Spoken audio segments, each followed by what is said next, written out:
Well, Camilla, we said we would keep an eye on Prime Minister's questions and how Kemi Badenoch does. So today, she launched into a response to our story this morning that a Gazan family have used the Ukrainian settlement scheme to make a successful application to come and live in the United Kingdom. And this is the second sort of explosive immigration story the Telegraph has done this week. It follows hot off the heels of our report that an Albanian criminal was able to halt his deportation on the basis that his son did not like foreign chicken nuggets. You cannot make this stuff up. But this case very much begging the question, who is really in charge of controlling our borders? Is it Parliament or is it actually the judiciary? Well, shall we hear Kemi Badenoch lay out this case at PMQs? Because she did it very clearly. She decided that she was going to make her whole PMQs about this report that's on the front of the Telegraph today. Let's have a listen. Mr. Speaker, the Conservative government established the Ukraine Family Scheme. And in total, over 200,000 Ukrainians, mostly women, children and the elderly, have found sanctuary in the UK from Putin's war. However, a family of 6 from Gaza have applied to live in Britain using this scheme, and a judge has now ruled in their favour. This is not what the scheme was designed to do. This decision is completely wrong. It cannot be allowed to stand. Is the government planning to appeal on any points of law? And if so, which ones? Minister. Mr. Speaker, let me be clear. I do not agree with the decision. She's right. It's the wrong decision. She hasn't quite done her homework because the decision in question was taken under the last government, according to the legal framework for the last government. But, Mr. Speaker, let me be clear. It should be Parliament that makes the rules on immigration. It should be the government that makes the policy. That is the principle, and the Home Secretary is already looking at the legal loophole which we need to close in this particular case. So, Camilla, we've spoken a lot about how Kemi Badenoch is performing. I thought it was a good performance today. There's a good thing about immigration for the Conservatives and a risk. And the good thing about immigration, which is what Kemi Badenoch lent into today, this is a really tough area for Labour and for Keir Starmer, and she knows it. She knows that all the MPs sitting behind the Prime Minister are very uncomfortable talking about controlling borders. They have a belief in their DNA about looking after those people who are suffering in conflict zones, etc., particularly if you're in the human rights side of the left. And that, of course, is Keir Starmer. Keir Starmer started his career as a human rights lawyer. She knows she's punching the right bruise because whatever Keir Starmer says, trying to sound tough, it doesn't actually align with what he believes in his gut. And Kemi Badenoch knows that the public can see that. The risk for Kemi Badenoch going on immigration, and this is what happened in PMQs, is that Keir Starmer can constantly throw back at her the huge number of immigrants and asylum seekers that came to this country were under your watch and you were in the government. She had a slightly stronger answer to that. Mr. Speaker, he is the Prime Minister now. The people out there want to know what he is going to do about the situation. He needs to spend less time whining about the last government and do his job. And I think that's a phrase that she needs to keep using over and over again. The problem for all the politicians in the House, not just Labour, but Conservatives as well, is if they are saying that the law needs to change, they will need to do something about either ignoring the European Convention on Human Rights or leaving it. And my sense is, from our interview with Kemi Badenoch on Monday, do go back and listen to that, she doesn't want to leave the ECHR because leaving the ECHR means that you then struggle in lots of other international forums, the United Nations. There's the risk to the Belfast Agreement, the Good Friday Agreement in Ireland. There are all sorts of risks attached, and also anything about closer relationships with the European Union. She doesn't want to leave, but how do you reform it? And I don't think any politician has properly answered that question unless you are a politician that says we are simply going to take the risk of leaving and leave. She's been criticised quite heavily on X by people saying this was her worst PMQs ever. I was quite interested in that, Camilla, well, yes. Because basically, she asked this question about what are you going to do about this, perhaps thinking that Keir Starmer was going to prevaricate. And he came back and said, the Home Secretary, Yvette Cooper, is looking at closing down this loophole. And she then kind of kept on asking him the question, no, hang on, what action are you going to take? Are you going to appeal this decision? And I think it's pretty obvious they will, because the Home Office had briefed a journalist today that Home Office lawyers were extremely disappointed that the judge in this case, a man called Hugo Norton-Taylor, took this decision because of the floodgates argument.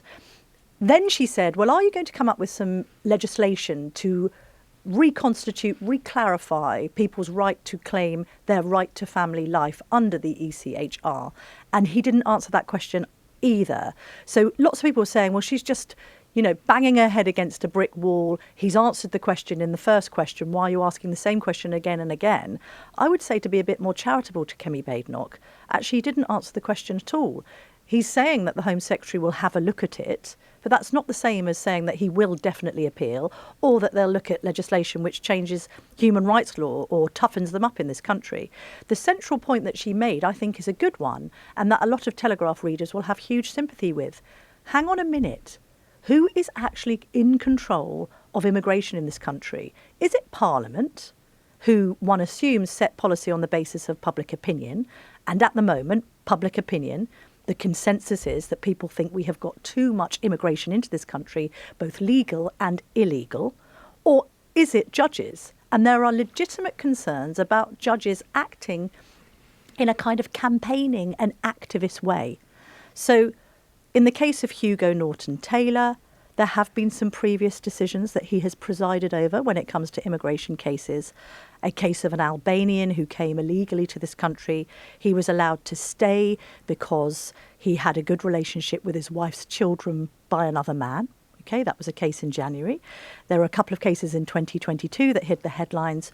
One case where a Bangladeshi refugee who murdered his wife, he was given 12 years here in 2008, was allowed to stay in Britain even though he had falsely claimed he was bisexual, because there was a sense that because he had murdered his wife, he might be in danger back in Bangladesh.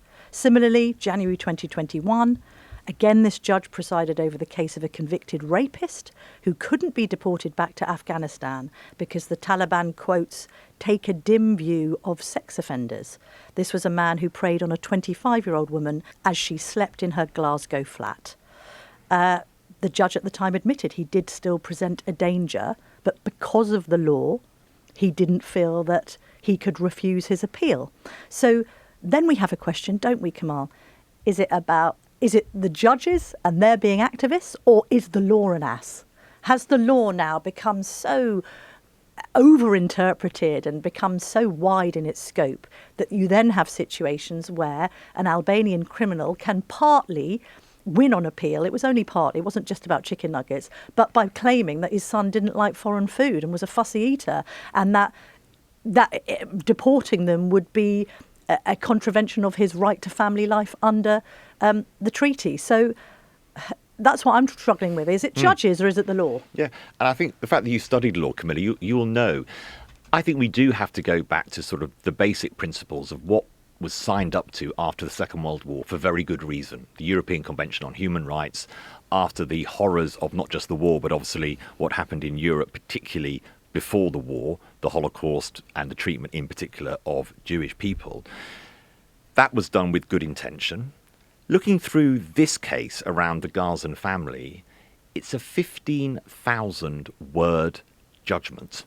How are the public expected to understand why the judge in this case, that you've highlighted other cases that the judge has judged on, took this decision? It is so dense. I have spent an hour, more than an hour this morning, trying to read it in as much depth as I can. And throughout, it is all about balancing different laws we have and interpretations of particularly the ECHR and what was the Ukraine settlement scheme about. Now, I don't think it's the judges who are politicizing the situation. It is the judges who are trying to balance a position that the public and a lot of parliamentarians no longer agree with. And I think the problem here is that politicians have not been brave enough about we need to change the law here, so let's change the law and let the public decide whether they agree with us changing the law. And then on this point of whether the Home Office should be appealing, and Keir Starmer didn't answer the appeal question, so Kemi Badenoch is quite right to say to him, you haven't answered the question. But he said the Home Office would look at this loophole. Well, reading the judgment, it's not a loophole. The judge is simply going through the articles of the ECHR and the right to a family life, the right to protection, particularly of children who are in this case, the right to family life for a family of 6, including 4 children, coming from a war zone, and also the higher risk because this family were connected to Fatah and the Palestinian authorities, and the Palestinian Authority, which Hamas, the terrorist Hamas, hate. One of this family's uncles were murdered and another arrested by Hamas. So there are lots of detailed reasons about the interpretation of the law. I don't think actually it is judges being activists. I don't think it is judges being political. I think judges have been given a hospital pass because Parliament is of course sovereign. There's no dispute about Parliament's sovereignty, but Parliament will not take the decision. And I think the reason that Parliament will not take the decision is not just the risk of leaving the ECHR. There is actually, I think, a groundswell of reasonableness amongst the public that things like, if there is a system there, Ukraine, for example, Kemi Badenoch made it clear that 200,000 people had come here from the appalling events in Ukraine. That the British public think we do have a role, and we've got to make a decision here as a country. What is it we want? And then parliamentarians need to take the decisions they need to take to change the legal framework. It's not about the politicisation of judges. They are balancing an almost impossible situation. But if the legislation can be flexed in this way so that you then have a situation where the original purpose of the Ukrainian settlement scheme turns into something else, turns into passage for Gazans to come over from the Gaza Strip and to live here. I mean, in this case, you're right. It's a detailed judgment, and it seems as if they met the bar because their case was so compelling and compassionate. Yeah, 4 children and also the Fatah link. Yes. So they were under more risk than normal. It doesn't open... His argument, the judge's argument, was that the floodgates argument failed and that actually this had to be dealt with as an asylum case. However they had applied for it, they were still needed to be judged under the ECHR. Having said that, the law is going to end up being an us if it does open the floodgates, because a judge in any individual case doesn't have to consider in his judgment. The judge is just looking at the legislation, how it applies in that particular case, the mitigating circumstances and all the rest of it. That judge doesn't have in his mind, for instance, how high is the asylum appeals backlog, which has grown, by the way, from 15,500 cases in 2015 to 97 in 2024, doesn't need to pay any credence to that. That's a political thing. It's not his problem. It's not a legal thing. He doesn't have to pay any credence to concerns that there are just too many people coming here in general. Doesn't need to pay any attention whatsoever to concerns perhaps that we already have 1.3 million people here on social housing waiting lists. Of course, we've always shown compassion towards people in need and people that need to seek asylum from war zones where they may otherwise be persecuted or indeed killed. But of course the public will say that has to have limits because our infrastructure simply cannot cope with taking, for instance, the nearly 2 million strong population of Gaza. Yeah, there needs to be a change. You're absolutely right, Camilla. Annabel Durnham, our colleague, she's comment editor for the UK. She's written a very good piece today saying that there are millions of displaced people. And clearly, they're not going to be able to come to the country, to the UK. I don't think that this judgment opens up the floodgates because, as you say, there's a huge backlog already, and it is very, very difficult to travel here from many of those countries. Unless that backlog indicates a degree of floodgate opening. What are we attributing 15,000 appeals 10 years ago, and now nearly 100,000 now? Because that could be... Home Office incompetence. Yeah, it could be Home Office incompetence. Or it could be that more people are appealing because the interpretation of the law has shifted to be more accommodating of asylum appeals. I mean, if you hear stories about people being allowed to stay on the back of whether or not their son enjoys foreign chicken nuggets, If you're a lawyer representing people that are making appeals, you might think it's more likely that your appeal is granted and therefore you make the appeal. It could be the case that because judges are widely interpreting the right to family life so that it includes concerns about the consumption of foreign chicken nuggets, that has opened the floodgates to an extent. But as you say, the chicken nuggets is one thing which obviously is part of a judgment, but these are thousands and thousands of words. What the judiciary need to do is completely change their attitude to the public. Why is there not a single page executive summary which makes it clear to the public exactly why a decision was taken? It doesn't mean the public will agree or disagree, or politicians will agree or disagree, but the way the judiciary communicate is completely out of kilter with the modern world. I spoke to one of the journalists who broke this story this morning, Sam Ashworth-Hayes, and he said to me, the effort you need to make to even find out what the tribunal appeal has decided is unbelievable. And for the lower tribunal, so this went through two stages. The lower tribunal rejected the case. There was appeal to the upper immigration tribunal, and that agreed that the Gazan family could come here. But you cannot get access to the lower tribunal cases. Very, very difficult to do. And then you have to read the upper tribunal appeal for hours and hours and hours. This is simply not a way to function in a modern democracy. The judiciary is part of democracy. It's very important that the government is held to account for the legislation that it itself has passed. That is an important part of a functioning democracy. But they've got to do a lot more to make sure that we can understand why they've made the decision. And then we can demand that our MPs change the law. But the public is never going to understand decisions that use law that is intended to protect human rights in this country to then stop the deportation of foreign criminals. I just use that specifically, and I appreciate we're talking about something completely different in the case of the Gazans trying to use the Ukrainian settlement scheme. But just if you look at some of the examples that really make readers irate. In the case of an Afghanistani rapist, for instance, there will quite legitimately be the argument, OK, he's allowed to stay here to protect his human rights because he might be persecuted if he returns to the Taliban. But there's equally an admission in court that this man still poses a danger to British citizens. So then it's about weighing up his human rights against women living in his local area.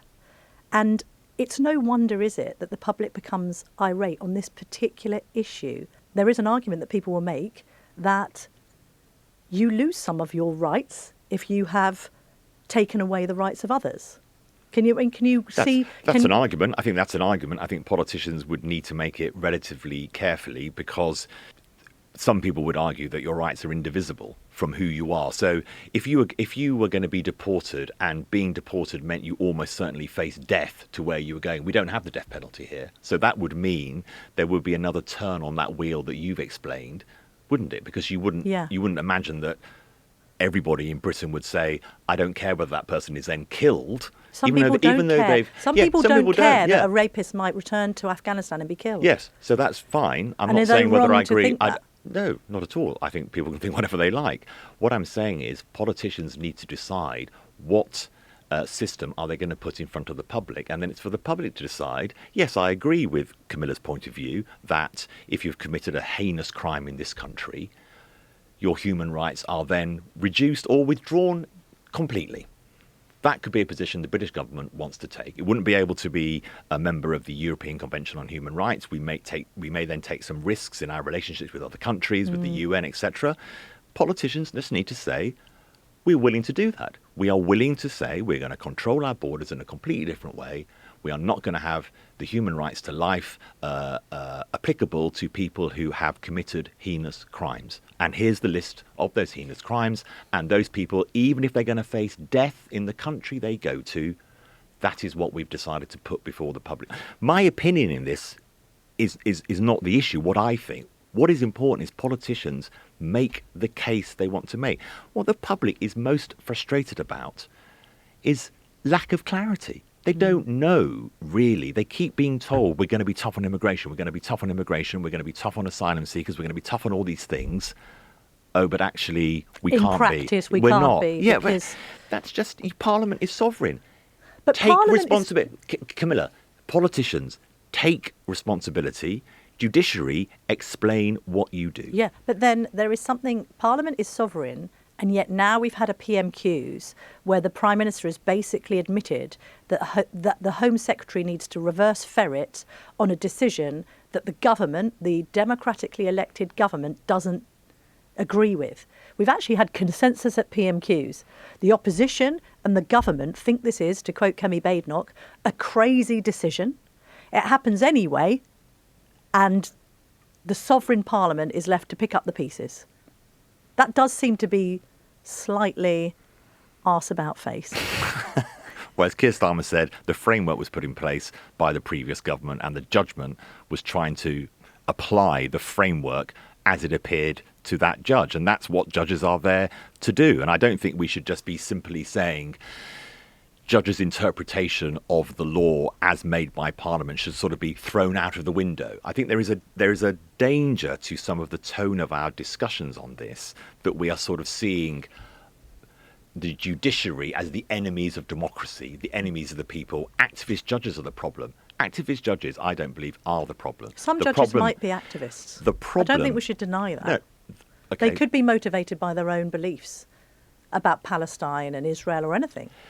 But if the law is to work, they need to put those beliefs to one side and they need to make their judgments on the weight of the law. And if you read this judgment, 15,000 words, it goes through balancing very, very complicated discussions about the public interest, the Ukraine, what was the Ukraine policy about, what is the position on asylum seekers.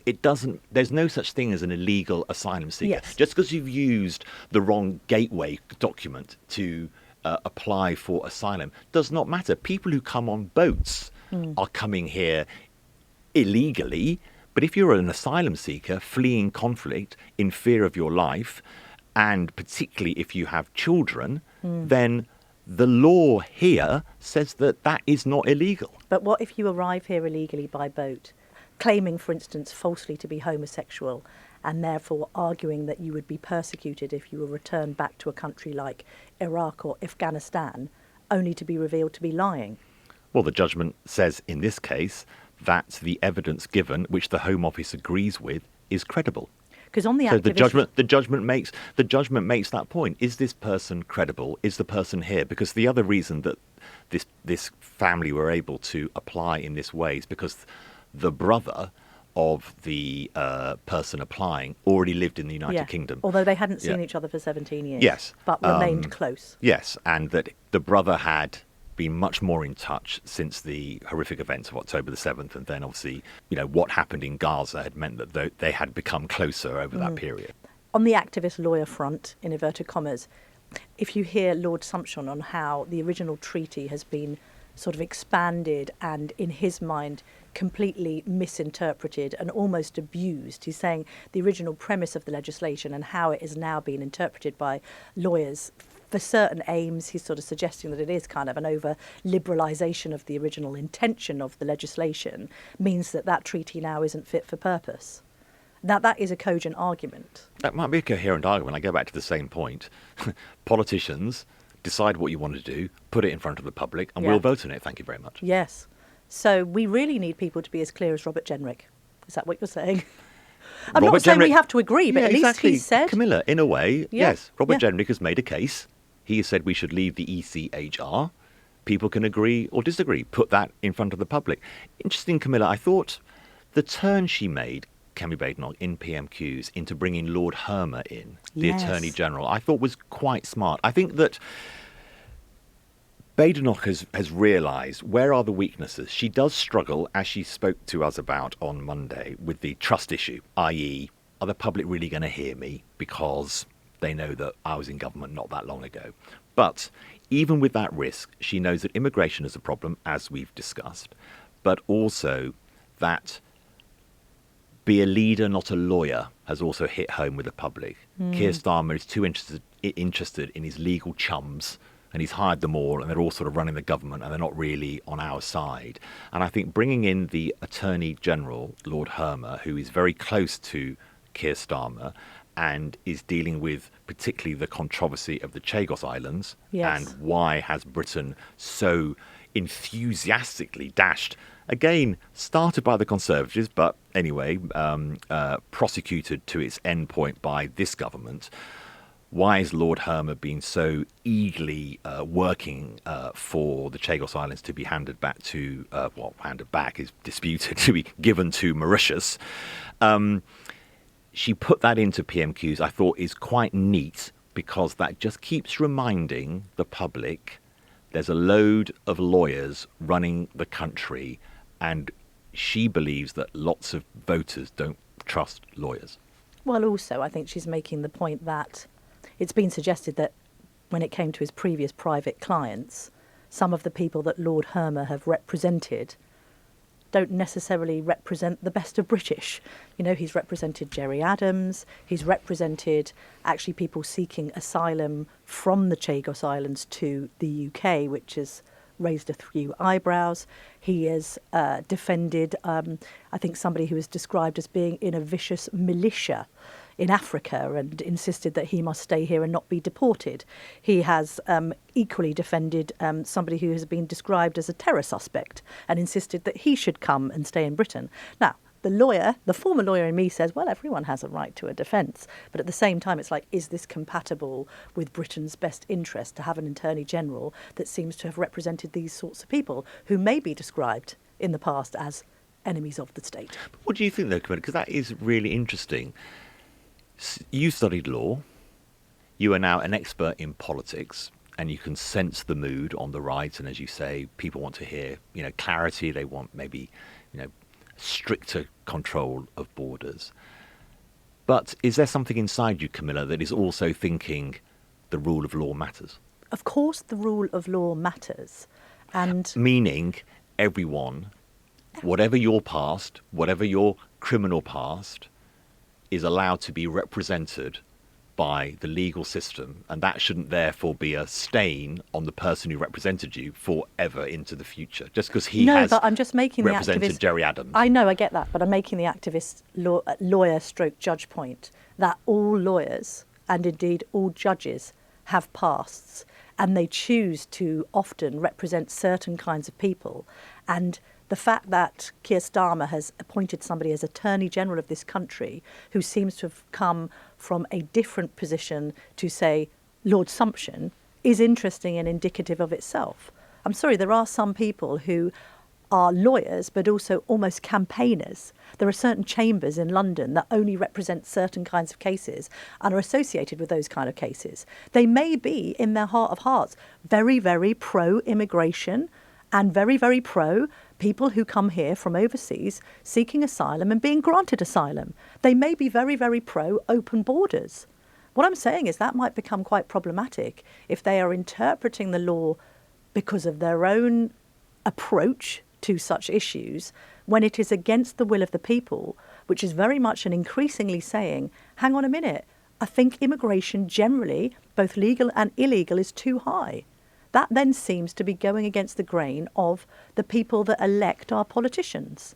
And I think that's rubbing up against each other quite roughly. I think that is problematic. Now I've got a situation where the Prime Minister is having to undo something that has happened in a court of law in contravention of what the Home Office actually wants. I've had lots of criticism of the Home Office. It's not fit for purpose. It probably isn't.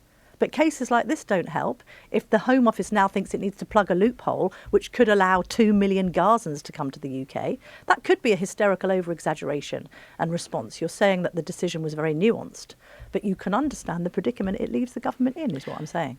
But also, I'm assuming you don't want our judiciary to be run by the Home Office. No, because that would be completely and utterly wrong. I don't think we should be politicising the judiciary, but I'm saying that the judiciary may itself be politicised. What I'm interested in, Camilla, is what's the solution to this, rather than pointing out what the problem might be? The solution to this is probably, as Kemi Badenoch expressed it, if the Home Office is this upset about this judgment, then it must appeal it. And second of all, I do think we need some clarification of that right to family life, because I do think in some cases it's being abused by applicants and judges are just signing off on it. And it therefore debases the whole point of the legislation in the first place. If the public lose faith in legislation that has been set to protect their human rights, then you've got a problem.